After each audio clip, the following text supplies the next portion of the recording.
अस्सलाम वालेकुम, आप देख रहे हैं समा और मैं हूं मोनिस रजा। मैं हूं सिद्रा मीर। बुलेटिन के आगाज में सबसे पहले आपको ये बताएं कि मौशी मैदान से पाकिस्तान के लिए अच्छी खबर आ रही है। दोस्त मुल्क चीन एक बार फिर कड़े वक्त में पाकिस्तान के साथ शाना बशाना खड़ा रहा। पाकिस्तान को बरादर मुल्क चीन से 2 अरब 30 करोड़ डॉलर मौसूल हो गए हैं। मिफ्ता इस्माइल ने कहा, चीन से रकम मिलने से ज़र मुबादला के ज़खायर में बेहतरी की उम्मीद है। जी हाँ, माशी मैदान में पाकिस्तान के लिए अच्छी खबर आ गई। दोस्त मुल्क में एक बार फिर हमारे साथ चीन खड़ा है शाना बशाना। पाकिस्तान को बरादर मुल्क चीन से 2 अरब 30 करोड़ डॉलर मौसूल हो गए। मिफ्ता इस्माइल ने कहा, चीन से रकम मिलने से ज़र मुबादला के ज़खायर में बेहतरी की उम्मीद है।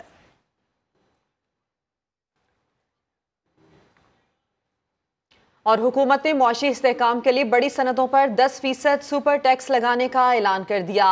Cement, steel, sugar, oil and gas sector पर टैक्स लगेगा। बैंकिंग, टेक्सटाइल, ऑटोमोबाइल और सिगरेट की सनत पर भी सुपर टैक्स नाफिज होगा।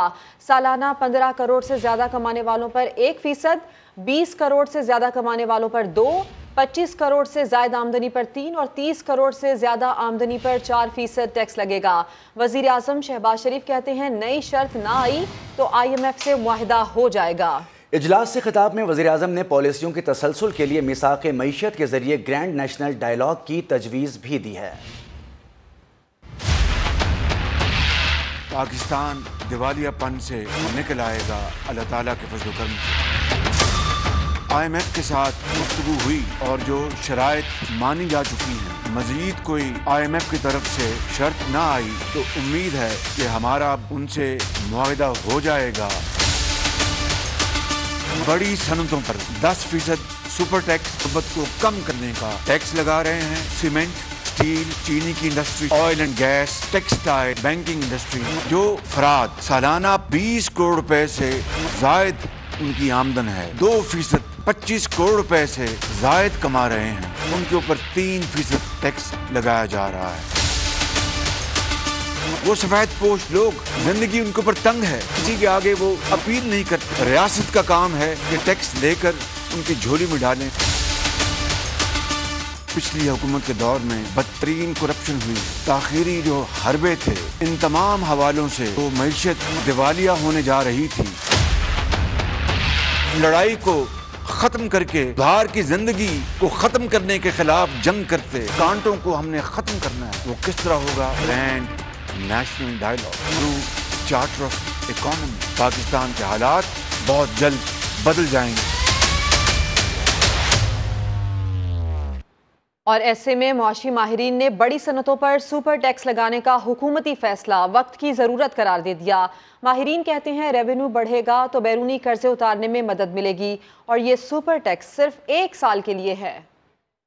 हो जाती है अगर जिस तरह ये कह रहे हैं तो ज़ाहिर है हुकूमत के रेवेन्यू बढ़ेगा और रेवेन्यू बढ़ाने के लिए इसलिए इनकी ज़रूरी है कि इनकी मजबूरी है, इन्होंने जो लोन लेने हैं उनको वापसी का इन्होंने अपना फिगर देना होता है, पूरा चार्ट पेश करना होता है। वन टाइम टैक्स है और वन टाइम टैक्स अगर आप देखें तो ये मैच कर रहा है हमारी जो कमोडिटी की सुपर साइकिल है उसको। तो क्योंकि कमोडिटी प्राइसेस बहुत हाई हैं तो इस वक्त शायद हर तरफ से रेवेन्यू की ज़रूरत है। एक ये एस्पेक्ट है। दूसरा एक और जो कुछ कंपनीज जो इसके अंदर प्रोटेक्टेड रहेंगी, वैसे तो 13 सेक्टर्स में, उन 13 सेक्टर्स में भी कुछ कंपनीज ने लास्ट ईयर इन्वेस्टमेंट्स की हैं, उनको डेप्रिसिएशन या जो टैक्स में अलाउ होती है वो 100% डेप्रिसिएशन तक अलाउ होता है। तो जो इसी लॉ में इस साल में ही चेंज आया है तो उन कंपनीज पे इम्पैक्ट इतना बड़ा नहीं है। तो ये सारी कंपनीज पे इक्वल इम्पैक्ट नहीं है इसका, कुछ कंपनीज को बेनिफिट भी है इसका।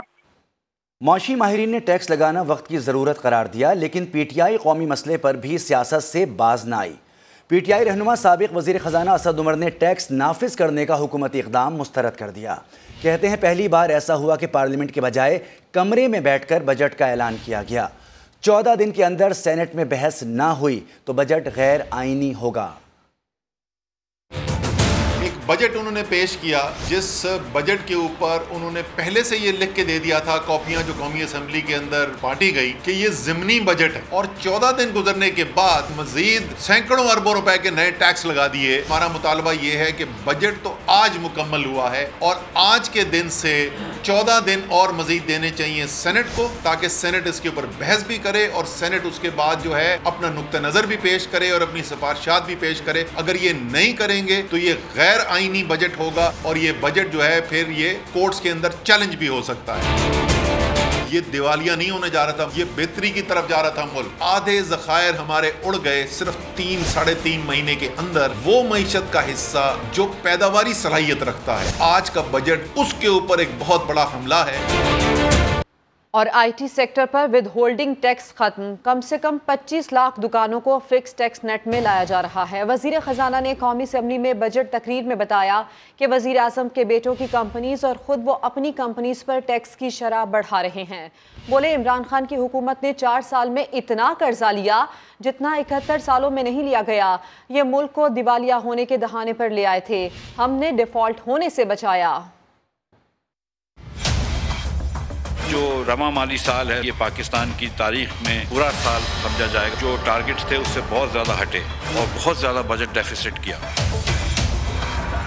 जब आप 20,000 अरब रुपया 4 साल में कर्ज चढ़ाते हैं, 80% कर्ज जो 71 साल में चढ़ाया गया वो आप 4.25 साल में चढ़ाते हैं, तो फिर आप खुद मुख्तारी की तरफ नहीं जा रहे, फिर तो आप गुलामी की तरफ जा रहे हैं। जो डिफॉल्ट की नैश पे ये लेकर आए थे पीटीआई वाले, उससे हमने मुल्क को बचाया है। जो हमने टैक्स लगाए वो अल्लाह ताला की मेहरबानी से इनडायरेक्ट टैक्सेस नहीं लगाए, कंजम्पशन के ऊपर टैक्स नहीं लगाया जो गरीब लोगों के ऊपर डिस्प्रोपोर्शनली पड़ता है। हमने पाकिस्तान के अमीर तरीन लोगों के ऊपर और कंपनियों के ऊपर टैक्स लगाए और उससे हम ज़्यादा पैसे लेंगे ताकि हमको दुनिया भर में जाके अपनी झोली ना फैलानी पड़े और हम थोड़ा बजट डेफिसिट कम कर सकें। मैंने अपने वजीर आजम के बेटों की कंपनियों के ऊपर भी ज़्यादा टैक्स लगाया। मेरी कंपनियां 20 करोड़ रुपए से ज़्यादा टैक्स देंगी जितना देती थी उससे। इमरान खान साहब वैसे टैक्स सिर्फ 1.5 लाख रुपए होता था साल का, 1.5 लाख रुपए 20 साल से। 2 साल पहले किसी वजह से शायद तोशाखाना की घड़ियां बेचनी उसकी वजह से 98 लाख रुपए टैक्स था, वरना तो वो 1.5 लाख रुपए टैक्स देते हैं। तो उनको वो 1% में भी नहीं आता क्योंकि उनकी 15 करोड़ से आमदन का। IT के ऊपर हमने एक विदहोल्डिंग टैक्स और स्टेटमेंट की जो शर्त है वो विड्रॉ कर दी है और वो कंपनियां जिनकी 8 करोड़ रुपए से कम सेल है उसके ऊपर कोई विदहोल्डिंग टैक्स सेल्स टैक्स का नहीं लगेगा, ना कोई इनको स्टेटमेंट देना पड़ेगा। कम से कम 25 लाख दुकानों को हम नेट में लेकर आएंगे। हमने एक नई स्कीम कही है जिसके तहत उनका इनकम टैक्स और सेल टैक्स दोनों को फिक्स कर दिया है उनके बिजली के बिल से। हम डिफॉल्ट से बचा रहे हैं लेकिन 1 साल आपसे बोल रहे हैं कि अपना हिस्सा डालिए इसके अंदर, और इंशाअल्लाह ताला जब वजीर आजम पाकिस्तान हिस्सा डाल रहे हैं तो इंशाअल्लाह हम सब इसके अंदर मिलकर हिस्सा डालेंगे और इस पाकिस्तान को बचाएंगे।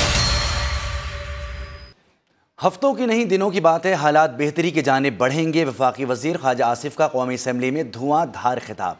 कहा गरीब आदमी पानी और सांस लेने पर भी टैक्स देता है, साहिब सरवत अफराद को भी टैक्स देना होगा। टैक्स चोर सीटें खरीद कर पार्लियामेंट में आ जाते हैं, ये सिलसिला बंद होना चाहिए। साबिक हुकूमत ने हमें IMF के हाथों बेच डाला, इनकी कोई हफ्तों की बात भी नहीं है, दिनों की बात है। हालात जो है बेहतरी की तरफ चल निकलेंगे। जो बंदा पैसा कमाता है वो जरूर टैक्स दे इस मुल्क के अंदर। आम आदमी पानी पे टैक्स देता है, मोटर बाइक पे टैक्स देता है, सांस लेने पे टैक्स देता है। इंपोर्ट में $3 बिलियन का ड्यूटी का लॉस हो, वो हर वक्त जो है भीख ही मांगता रहेगा वो मुल्क। लोगों ने क्रिकेट टीमें बनाई हुई हैं, गाड़ियां यहाँ पे आती हैं, जिस डेस्टिनेशन पे गाड़ी क्लियर होती है हर डेस्टिनेशन पे मुख्तलिफ उसकी कीमत होती है। इंक्वायरियां कंडक्ट हुई हैं, कोई उन पे अमल दरामद नहीं करता। तमाम भाइयों से हाथ खुदा के लिए इन लोगों की सिफारिश न किया करें, ये सैकड़ों अरबों में चोरी करते हैं। हमें ये कसम खानी चाहिए कि हम टैक्स चोरों के सिफारिश नहीं होंगे। टैक्स चोर जो सीटें खरीद के आ जाते हैं इस पार्लियामेंट में, उनके आगे भी जो है बंद बांधेंगे। इतने डिफिकल्ट टाइम पे ऐसा भी दिन आता था कि पता नहीं कल रात जो है हमारी गवर्नमेंट बचेगी कि नहीं बचेगी। हमारे लिए कदम कदम पे जो है माइंस बिछाई गई थी, हमें बेच डाला गया था IMF के आगे। जो हमें बेचा गया था उसकी गांठें खोल रहे हैं।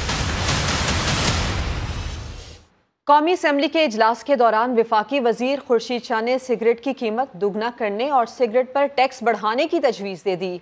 सरदार अय्याज सादिक ने जमात इस्लामी के अब्दुल अकबर चित्राली को हुकूमत में शमूलियत की दावत दे दी। उस्मान खान की रिपोर्ट। कौमी असम्बली इजलास के दौरान वफाकी वजीर खुर्शीद शाह ने मुल्की मईशत को सिगरेट के धुएं में फूंकने की शदीद मुखालफत कर दी। सिगरेट्स की कीमत दुगना करने और टैक्स बढ़ाने की तजवीज दे दी। हम इस सिगरेट को क्यों अवॉइड कर रहे हैं टैक्स? 20 रुपया पैकेट में बढ़ाओ और आप कहते हो कि हमें कोई गलत आके बताता है कि जो फलाना सेक्टर है वो 1% टैक्स देता है, जो फलाना सेक्टर है वो 150 अरब देता है। सारा झूठ। अयाज सादिक ने कहा, वजीर खजाना मिफ्ता इस्माइल ने जो बजट दिया वो अकेले उनका नहीं, तमाम इत्तेहादियों का है। फैसले मुशावरत से हुए, लेकिन जब भी मिफ्ता इस्माइल टीवी पर आते हैं लोग घबरा जाते हैं। अयाज सादिक ने जमात इस्लामी के वाहिद रुकन अब्दुल अकबर चित्राली को हुकूमत में शमूलियत की दावत के साथ मजाक में धमकी भी दी। अगर इनको सीट से ज्यादा अपने इलाके के अवाम का एहसास है तो फिर इधर बैठे ताकि हम मिफ्ता से वहाँ के लोगों के लिए काम करा सके। इनकी पूरी जमात यहाँ बैठी है और वो वहाँ बैठे, ये भी नहीं समझ आता। अब इनके खिलाफ रेफरेंस मूव करना भी चाहते हैं, नहीं भी करना चाहते, क्योंकि हम सबके दोस्त हैं। ऐवान की कार्रवाई पीर की शाम 5 बजे तक मुलतवी कर दी गई। बनी गाला से लश्कर कशी हुई तो दोबारा रोकेंगे। वज़ीर आला पंजाब हमजा शहबाज का ऐलान। बोले, बनी गाला में बैठा शख्स लॉन्ग मार्च की आड़ में बेअमनी फैलाना चाहता है। सुन रहा हूँ लश्कर कशी का मंसूबा दोबारा बनाया जा रहा है। इमरान नियाजी, कान खोल कर सुन लो। आपका जो कदम सूबे के अवाम के खिलाफ उठेगा उसे आहनी हाथों से निपटूंगा। मैं फिर सुन रहा हूँ कि लश्कर कशी का मंसूबा बन रहा है और हथियारों से लेस दोबारा से बनी गाला में बैठा एक शख्स जिसकी अना जो है उसकी तस्कीन हो नहीं पा रही, तो वो फिर लॉन्ग मार्च की आड़ में इंतशार फैलाना चाहता है। आपने सियासत करनी है, हम आपको वेलकम कहेंगे। अगर आपने वही इंतशार, आग, खूनी सियासत करनी है तो इमरान नियाजी, कान खोल के सुन लो। जो कदम आपका मेरे सूबे की अवाम के मुफाद के खिलाफ उठेगा, अल्लाह के फजल करम से मैं उसको आहनी हाथों से रोकूंगा। उसके लिए मुझे जो भी करना पड़े मैं करूँगा। लेकिन आप एक तरफ अवाम को फ्यूल में तेल सस्ता कर रहे थे, दूसरी तरफ आपके वज़रा IMF के घुटने पकड़ कर बैठे थे कि हम तेल को महंगा करने जा रहे हैं। अब ये खबर कि PTI लॉन्ग मार्च के दौरान तोड़फोड़ और जलाओ घेराव के 10 मुकदमात में चेयरमैन तहरीक इंसाफ इमरान खान को 6 जुलाई तक अबूरी जमानत मिल गई। इमरान खान इस्लामाबाद के डिस्ट्रिक्ट सेशन जज कामरान बिशारत की अदालत में पेश हुए।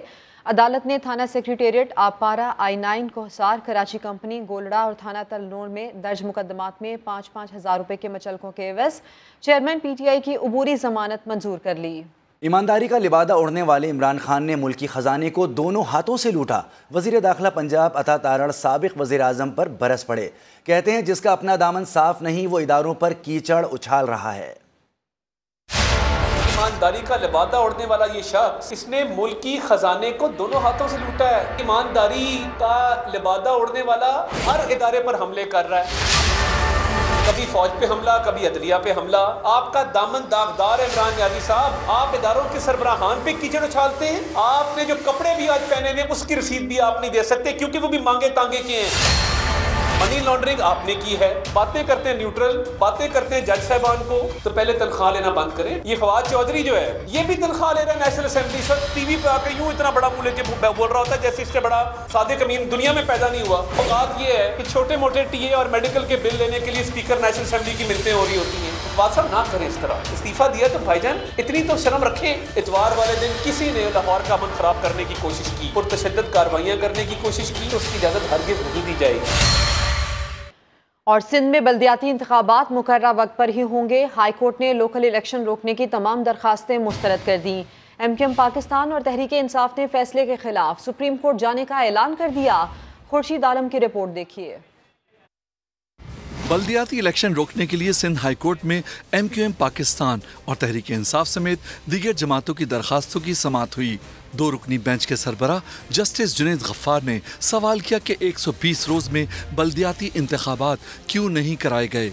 इलेक्शन कमीशन के वकील ने बताया कि बल्दियाती हल्का बंदियों की वजह से इंतखाबात में ताखीर हुई। 5 सियासी जमातों ने बल्दियाती इंतखाबात रोकने के लिए अदालत से रुजू किया। सिंध भर में सिर्फ 2% हल्का बंदियों के खिलाफ एतराज़ात सामने आए। एक भी उम्मीदवार ने नहीं कहा कि उसके हुकूक सल्ब किए गए हैं। MQM के वकील फरूक नसीम ने मौक़िफ़ इख्तियार किया कि इंतखाबी फहरिस्तें 12 अगस्त को मुकम्मल होंगी। 2.5 करोड़ अवाम को इल्म ही नहीं कि वो किस UC और किस वार्ड में हैं। अदालत ने फरीकैन के दलाइल सुनने के बाद बल्दियाती इंतखाबात के खिलाफ तमाम दरखास्तें मुस्तरद कर दी। मुख्तसर हुक्मनामे में कहा गया है कि तफसीली फैसला और वजूहात बाद में जारी की जाएंगी। आइन के मुताबिक था, उसको अपहेल्ड रखा और तमाम जो पिटीशन थी पीटीआई की और एमक्यूएम की उसको डिसमिस किया और डिटेल रीजनिंग फिर आ जाएगी। अदालती फैसले के खिलाफ एमक्यूएम पाकिस्तान और तहरीक इंसाफ ने सुप्रीम कोर्ट से रुजू करने का ऐलान किया है। पिटीशन डिसमिस की हम अपील करेंगे सुप्रीम कोर्ट। अच्छा, सुप्रीम कोर्ट जाएंगे मतलब कि हमारा ये मौक़िफ़ है कि जो सुप्रीम कोर्ट का एक क्लियर फैसला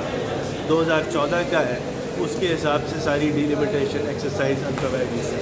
पहले भी सुप्रीम कोर्ट में गए थे कि ये कॉन्टेम्प्ट ऑफ कोर्ट हो रहा है। कोर्ट ने हमें कहा कि आप सिंध हाई कोर्ट जाइए। हम आज सिंध हाई कोर्ट में भी पेश हो चुके। अब हम दोबारा इसमें सुप्रीम कोर्ट जाएंगे। अदालती हुक्म के बाद सिंध में पहले मरहले में शेड्यूल के मुताबिक 26 जून को सखर, लाड़काना, शहीद बेनज़ीर आबाद और मीरपुर खास डिवीजन में बल्दियाती इंतखाबात होंगे, जबकि 24 जुलाई को दूसरे मरहले में कराची और हैदराबाद डिवीजन के 16 अजला में इंतखाबात होंगे। खुर्शीद आलम, समा, कराची। सिंध के 14 अजला में बल्दियाती इंतखाबात के लिए 26 जून को पोलिंग होगी। मजमूई तौर पर 6277 नशिस्तों पर इंतखाब होना था, लेकिन 1000 से ज़्यादा उम्मीदवार बिला मुकाबला मुंतखब हो चुके हैं। बात करेंगे जैकबाबाद की तो यहाँ से 135, शिकारपुर में 94, कंबर शहदाद कोट में 70, उमरकोट में 69, मीरपुर खास में 65, कश्मीर और कंदकोट से 46, जबकि लाड़काना से 11 उम्मीदवार बिला मुकाबला मुंतखब हुए। इसी तरह शहीद बेनज़ीर आबाद से 105, सांगढ़ में 87, खैरपुर में 67, नौशहर फिरोज और घोटकी से 48, सखर में 34, जबकि ज़िला थरपारकर से 18 उम्मीदवार मुंतखब हो चुके हैं। बिला मुकाबला कामयाब होने वालों में चेयरमैन, वाइस चेयरमैन की नशिस्त पर 135 उम्मीदवार बिला मुकाबला मुंतखब हुए हैं। अब 752 नशिस्तों पर मुकाबला होगा, जबकि मेंबर डिस्ट्रिक्ट काउंसिल की 794 नशिस्तों में से 107 उम्मीदवार बिला मुकाबला मुंतखब हुए। अब मेंबर डिस्ट्रिक्ट काउंसिल की 687 नशिस्तों पर मुकाबला होगा। मईशत के लिए अच्छी खबर, चीन से पाकिस्तान को 2 अरब 30 करोड़ डॉलर मिल गए। वजीर खजाना ने तस्दीक कर दी।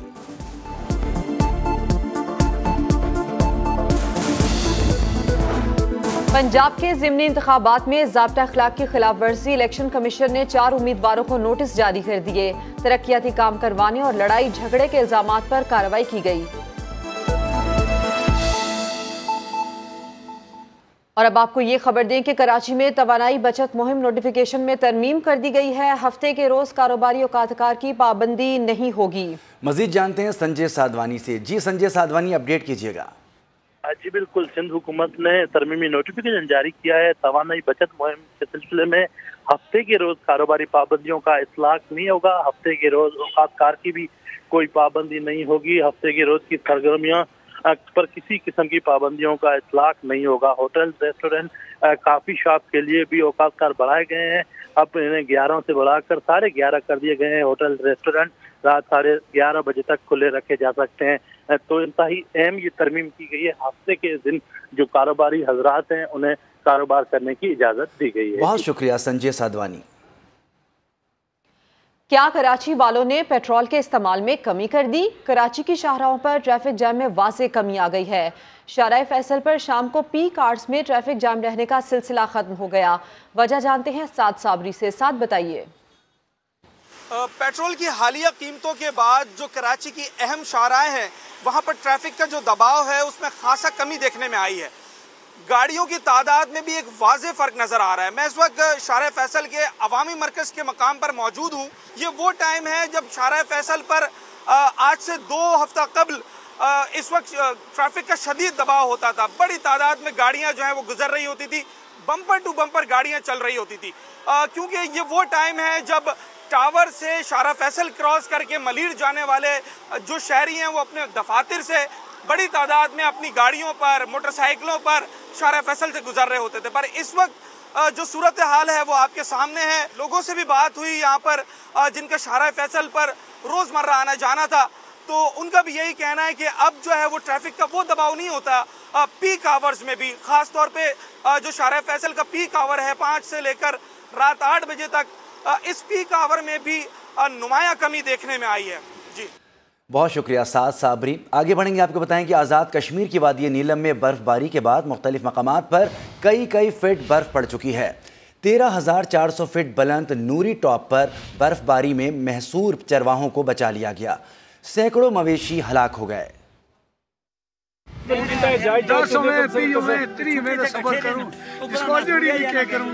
बस इस तक क्या कर सकते हो बस वही है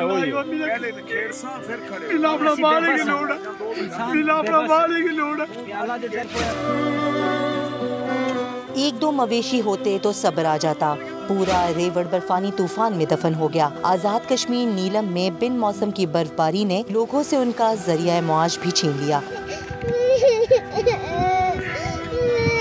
वादी कई फीट बर्फ से ढक चुकी है। सफर मुश्किल, मवेशियों की महफूज मकाम पर मुंतकली और तो और खुद अपनी जान बचाना दुश्वार हो गया।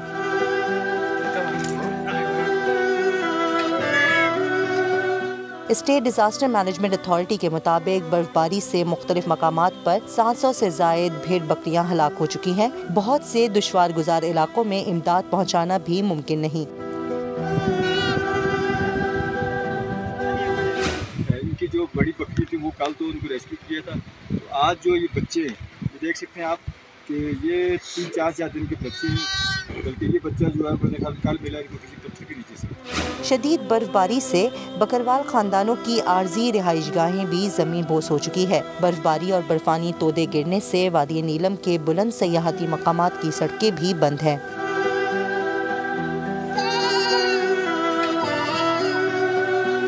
तेरह 13,400 फीट बुलंद सयाहती मकाम नूरी सर टॉप की भी सूरत हाल इंतहाई अबतर है, जहां जून में गैर मुतवक्का 5 फीट से जायद बर्फ पड़ चुकी है। चरवाहों को भारी नुकसान उठाना पड़ा। शदीद बर्फबारी में नूरी टॉप से चरवाहों को रेस्क्यू कर लिया गया है। दूसरी जानिब बलूचिस्तान में तूफानी बारिशों और सैलाब के बाद मुतासरा इलाकों में रिलीफ ऑपरेशन जारी है। कुदरती आफत खवातीन और बच्चों समेत 9 अफराद की जानें ले गई। मुजीबुल्लाह रिपोर्ट करेंगे। बारिश बरसाने वाले बादल बलूचिस्तान में तबाहकुन साबित हुए। सूबे के मुख्तलिफ अजला में शदीद सैलाबी रेले। नदी नालों में तुगयानी आ गई। बारिशों का पानी आबादी में दाखिल हो गया। कोहलू, हरनाई, बारकान, डेरा बुक्टी समेत दुक्की में सैलाबी रेलों में बह जाने से 9 अफराद जहाँ 21 जख्मी हो गए। 16 मकानात मुनहदम हो गए। सैलाबी पानी सैकड़ों मवेशियों को बहा ले गया। इसमें कैजुअल्टीज बिल्कुल हुई है। इस वक्त 9 डेथ्स हुए पूरे बलूचिस्तान में और 21 अफराद जख्मी हुए, जो मुख्तलिफ डिस्ट्रिक्ट से हमारे कोहलू है, उसमें दुक्की है, सिब्बी, इन जिलों में। महकमा पीडीएमए के मुताबिक सैलाबी सूरत हाल से निमटने और मुतासरीन की बहाली के लिए रिलीफ ऑपरेशन जारी है। जिन इलाकों में छोटे मोटे फ्लैश फ्लड्स अभी तक आए हैं और जैसे इतलात हमको मिल रही हैं, हमने रिलीफ एक्टिविटीज़ पीडीएमए ने शुरू कर दी है और जिन डिस्ट्रिक्ट से हमारे पास डिमांड आ रही है हमने वहाँ पर सामान को भिजवा दिया।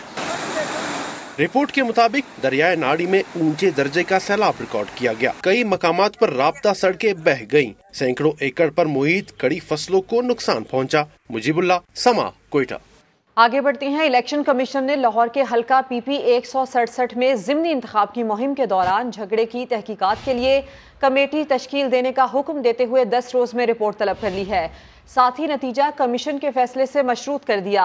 चीफ इलेक्शन कमिश्नर ने वाजे किया कि धीमी आवाज़ का मतलब ये नहीं कि इकदाम सख्त नहीं होगा, किसी को गलतफहमी ना हो। ज़िमनी इंतखाबात की कड़ी निगरानी हो रही है। जुल्करनैन इकबाल की रिपोर्ट। लाहौर के हल्का पीपी 167 में ज़िमनी इंतखाब की मुहिम के दौरान झगड़े के मामले पर इलेक्शन कमीशन का बड़ा फैसला। तहकीकात के लिए इंक्वायरी कमेटी तश्कील देने का हुक्म, 10 दिन में रिपोर्ट पेश करने की हिदायत कर दी। इलेक्शन कमीशन ने फैसले तक पोलिंग का नतीजा रोकने का हुक्म भी दे दिया। करार दिया अगर फैसला पोलिंग से पहले न हुआ तो इंतखाबी नताइज फैसले से मशरूत होंगे। चीफ इलेक्शन कमिश्नर ने रिमार्क्स दिए कि आज भी PP 167 में ज़ाब्ता अखलाक की खिलाफ वर्जी हो रही है। DMO की गफलत नाकाबिले बर्दाश्त है। ज़ाब्ता अखलाक पर अमल होता तो शायद ये वाकया पेश न आता। उन्होंने वाजे किया कि धीमी आवाज का मतलब ये नहीं कि एक्शन सख्त नहीं होगा। किसी बड़े आदमी के खिलाफ कार्रवाई में कभी कंजूसी नहीं बरती। कोई गलत फहमी में ना रहे। सख्त मॉनिटरिंग कर रहे हैं। इसको टेस्ट केस बनाना चाहते हैं। कोई पुलिस अफसर किसी की तरफदारी कर रहा है तो एक्शन लेंगे। चीफ इलेक्शन कमिश्नर ने नाम लिए बगैर शाह महमूद कुरैशी की प्रेस कॉन्फ्रेंस का हवाला भी दिया। कहा प्रेस कॉन्फ्रेंस में संगीन इल्जामात आयद किए गए थे। इल्जामात में कोई हकीकत होती तो एक्शन होता। PTI उम्मीदवार शबीर अहमद गुजर आज कमीशन में पेश हो गए। उनके वकील ने इल्जाम लगाया कि लीगी उम्मीदवार ने फायरिंग का ड्रामा रचाया। इलेक्शन कमीशन नजीर चौहान के खिलाफ तौहीन अदालत और फौजदारी कार्रवाई करे। केस की मजीद समाअत 7 जुलाई तक मुलतवी कर दी। कैमरामैन अवैस काजी के साथ जुल्करनैन इकबाल, समा, इस्लामाबाद। इलेक्शन कमीशन ने लाहौर के 4 हलकों में ज़िमनी इलेक्शन के लिए उम्मीदवारों की हतमी फहरिस्त जारी कर दी। कुल 42 उम्मीदवार हिस्सा ले रहे हैं, जिन्हें इंतखाबी निशान भी अलॉट कर दिए गए हैं। तफसील जानते हैं अरशद अली से। जी अरशद अली, आगाह कीजिएगा।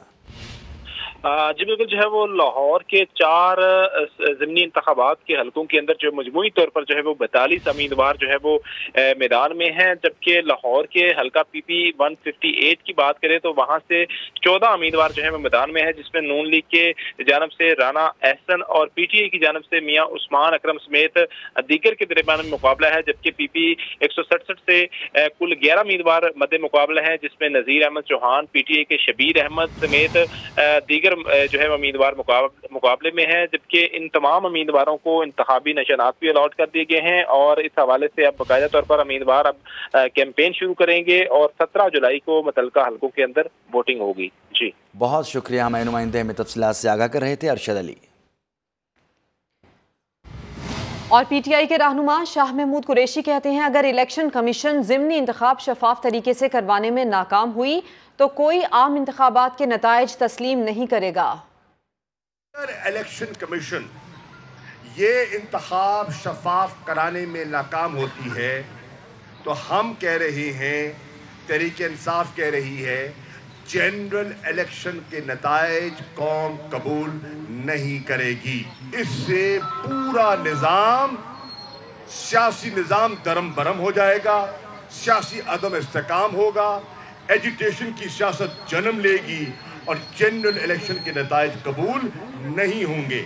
अब ये बहुत बड़ा इम्तहान है इलेक्शन कमीशन का। पीपल्स पार्टी के रहनुमा खुर्शीद शाह कहते हैं कि चीफ इलेक्शन कमिश्नर इस वक्त इतने आज़ाद हैं कि उनसे अपनी मर्जी का कुछ नहीं कराया जा सकता। बोले नए पोलिंग स्टेशन के रीविजिट की दरख्वास्त की है ताकि कोई घोस्ट पोलिंग स्टेशन ना हो।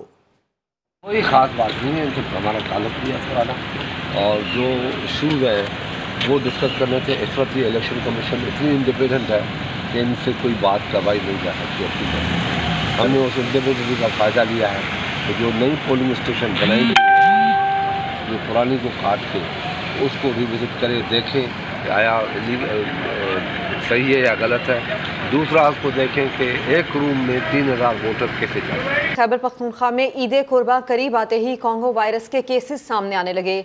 पेशावर में एक हफ्ते के दौरान में कॉन्गो वायरस से एक ही खानदान के 3 अफराद जान से गए। हैदराबाद मेडिकल कॉम्प्लेक्स में 3 मरीज जेर इलाज हैं। सूबे में कॉन्गो के 5 केसेस सामने आ चुके हैं।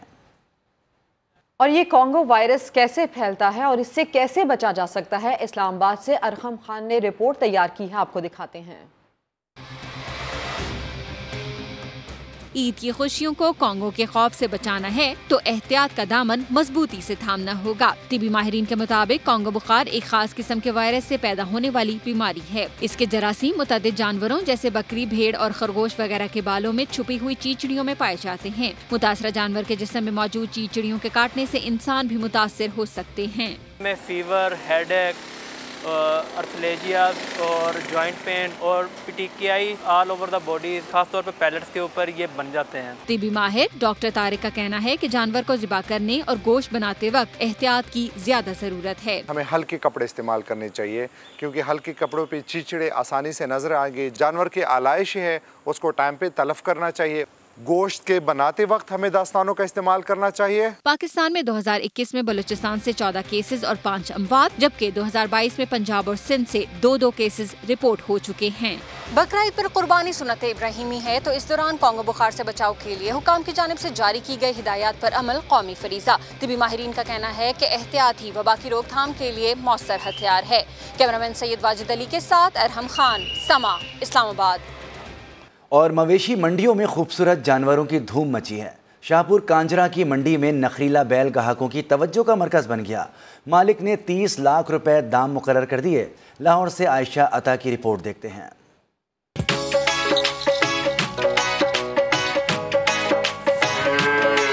नखरे हजार निराले अंदाज और खूबसूरत चाल, इस मवेशी मंडी में है अब गवर्नर का राज।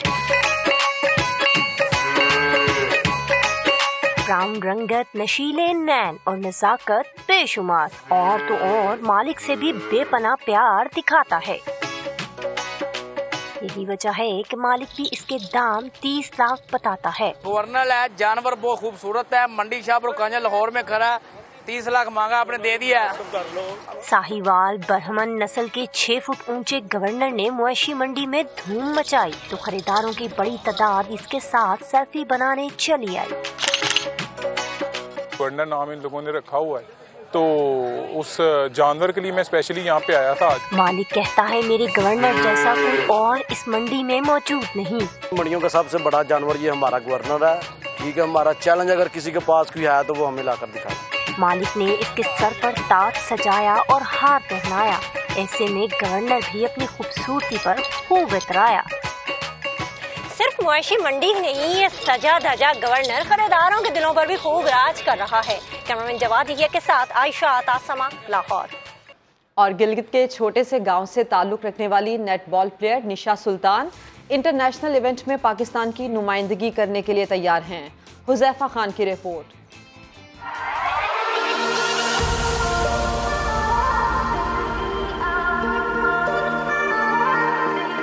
फुर्ती, महारत और तकनीक से सरशार, ये हैं पाकिस्तान की नेशनल नेटबॉल प्लेयर निशा सुल्तान।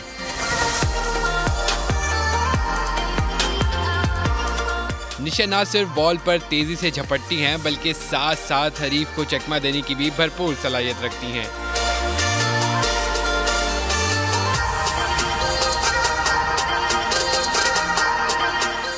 अब तक नेशनल और रीजनल इवेंट्स में निशा ने मुताबिक गोल्ड मेडल जीत रखे हैं। डैडी की डेथ के बाद सबसे बड़ा चैलेंज मेरे लिए ये था कि मैं इंडिपेंडेंट हो जाऊं। मैं अकेली थी, मुझे यूनिवर्सिटी अकेले जाना था, मुझे गेम खेलने अकेले आना था। उससे पहले गांव में डैडी थे, तो घर वाले की सपोर्ट होती थी, इधर उधर वो डैडी के साथ हम जाते थे। गिलगित बल्तिस्तान से ताल्लुक़ रखने वाली निशा अब अपने गाँव की लड़कियों को भी ट्रेन करना चाहती हैं। फ्यूचर में मैं गिलगित बल्तिस्तान की लड़कियों के लिए मैं कुछ करना चाहती हूँ। जो लड़कियाँ वहाँ पे, जो टैलेंट वहाँ पे है, मैं उसको ऊपर लाना चाहती हूँ। मैं चाहती हूँ वहाँ जितनी लड़कियाँ हैं वो भी मेरी तरह नेशनल लेवल पे आएँ, इंटरनेशनल लेवल पे आएँ। तो मैं स्टडीज़ कंप्लीट करने के बाद सबसे पहले तो नेटबॉल पे काम करूँगी गिलगित बल्तिस्तान की लड़कियों के लिए। नेटबॉल फेडरेशन के सदर मुदस्सिर अराई कहते हैं निशा का कैरियर दूसरी खिलाड़ियों के लिए एक मिसाल है। मैं समझता हूँ कि वुमेन को, गर्ल्स को स्पेशली नेटबॉल ज़रूर खेलनी चाहिए। एक छोटा सा सस्ता गेम है, 7 मिनट के 4 क्वार्टर हैं। इसके अंदर कोई आपका इतना फाइनेंस इस्तेमाल नहीं होता। छोटा सा इलाका है, एक बॉल है और एक बिप्स है, उसमें आपने ट्रेनिंग करनी है। 2 घंटे की ट्रेनिंग के अंदर अगर आप खेलते हैं और अच्छा खेलते हैं तो आप डिपार्टमेंट को रिप्रेजेंट कर सकते हैं, आपको अच्छी हैंडसम सैलरी मिल सकती है। सिंगापुर में schedule international junior netball series में निशा पाकिस्तान की नुमाइंदगी करेंगी। कैमरामैन आतिफ कुरैशी के साथ हुजैफा खान, समा, कराची।